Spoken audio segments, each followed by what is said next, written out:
My name is Antonio Hall. Everyone called me Tony. I'm from Birmingham, Alabama. By the time I was 10 years old, I spent my 11th birthday in juvenile court because I was stealing bicycles and so forth and so on. I never knew my father, never met him. Well, maybe I did and didn't know it. But I was the oldest. I'm the oldest of 7 children. And I ended up in the streets with people who were leaders, negative, but leaders, and I followed them, and I developed a lifestyle that led me by 14 to be incarcerated for overnight for murder.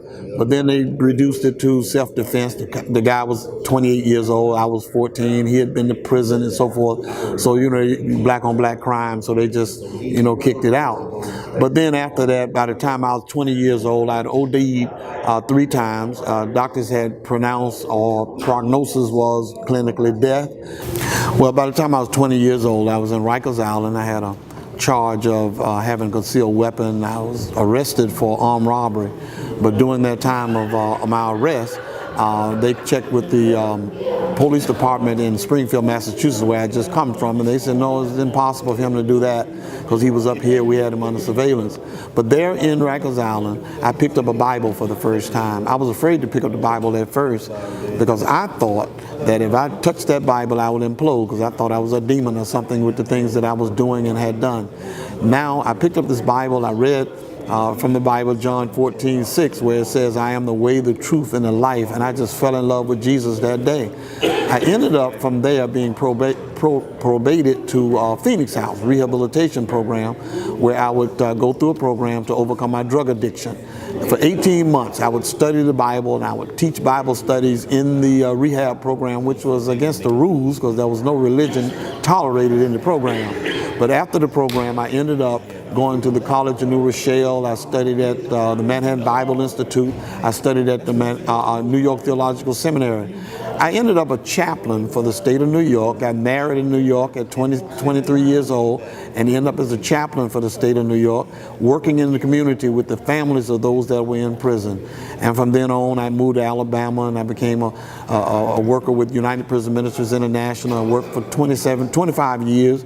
And I ended up with the Ex-Offender Network. The Ex-Offender Network is a program that helps people stay out of prison. What we do is we start out with a pre-release program where we go in, we assess the needs and the strengths of those who are coming to Bible study and coming to our worship services, and we would take these needs and strengths and we would study them to the point where we would find whether we could actually meet those needs, and then we'd bring them into our re-entry program, where we would actually meet them at the door or at the gate or at the bus station, and then we would bring them into housing if that's what the need, counseling if that's what the need, whatever the need was, we would meet it, and we would work for them from 1 year to 3 years.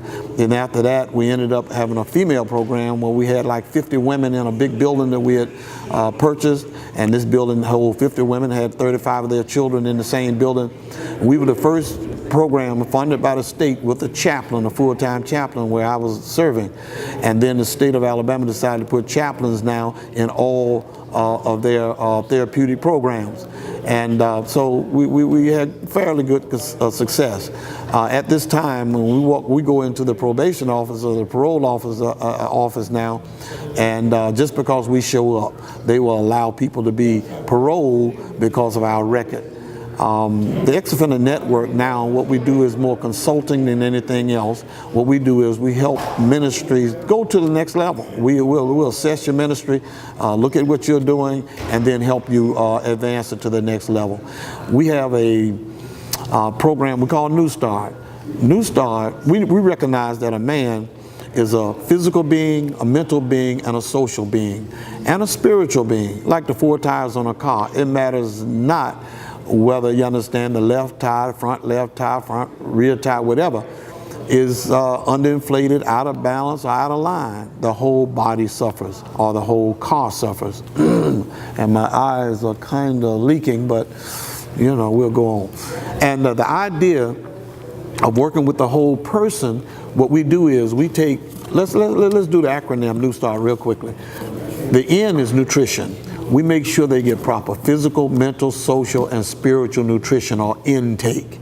And then the E is exercise. We do the same thing: mental, physical, social, and spiritual exercise. And then the W is wholesome environment.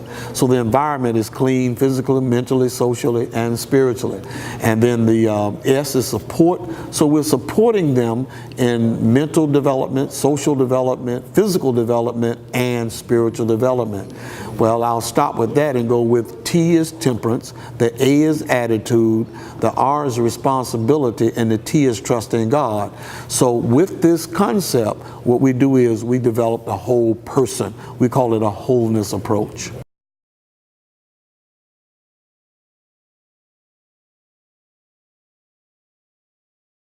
Those that desire to become a part of prison ministry, or you are part of prison ministry, you can call us or write us, email us, and we'll come and we'll do some workshops, seminars, and so forth and so on to help you develop your own prison ministry.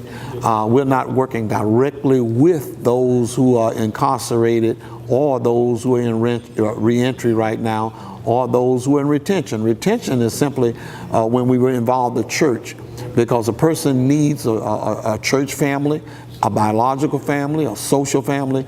So we involve the church in building a support system around the family and the person that is re-entered back into the community. What I would do is I'd talk to my personal ministry leader, prison ministry leader, wherever they might be, and ask them for what services are being rendered through the church.